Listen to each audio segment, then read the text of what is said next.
Malalaman ni Tanggol ang pasikot-sikot sa kulungan, ngunit hindi siya tatakas dahil alam niyang malilintikan siya ni Chief Espinas. Kukunin ni Tanggol ang tiwala ni Chief Espinas upang hindi siya pag-initan nito.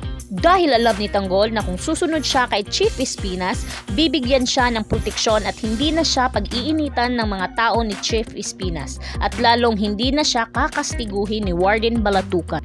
Matatakot si Tanggol na pag-initang muli ni Chief Espinas sa kulungan, kung kaya't susundin niya lahat ng iutos ni Chief Espinas upang hindi siya masaktang muli. Dahil sakit na sa ulo si Bong kay Chief Espinas, mag-iisip si Chief Espinas upang mawala sa landas nila si Bong at papalitan ito ng bago. Dahil baka malaman ang kagagawan nila sa loob ng kulungan at ayaw ni Chief Espinas na mangyari ito. Sa kabilang banda, pilit nakakalimutan ni Tanggol si Mokang at ibabaling niya ang kanyang pagmamahal kay Bubbles.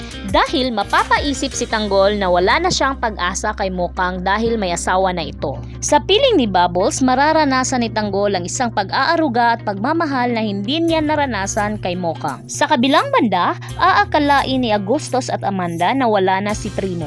Pero lingid sa kanilang kaalaman na nakatakas si Primo dahil may tumulong sa kanya na dating kaibigan ni Primo at magiging kampante si Agustos na wala na si Primo at wala nang makikihati sa kanyang pagmamahal kay Amanda, kaya gagawin niya ang lahat upang maangking muli si Amanda.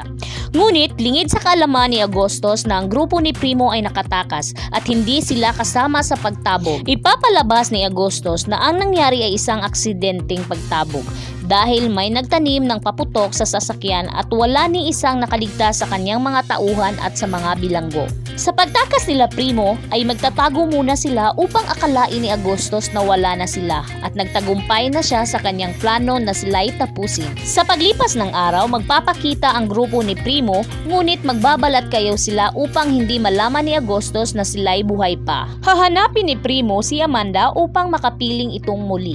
Please like, share, and subscribe para lagi kang updated. Maraming salamat po!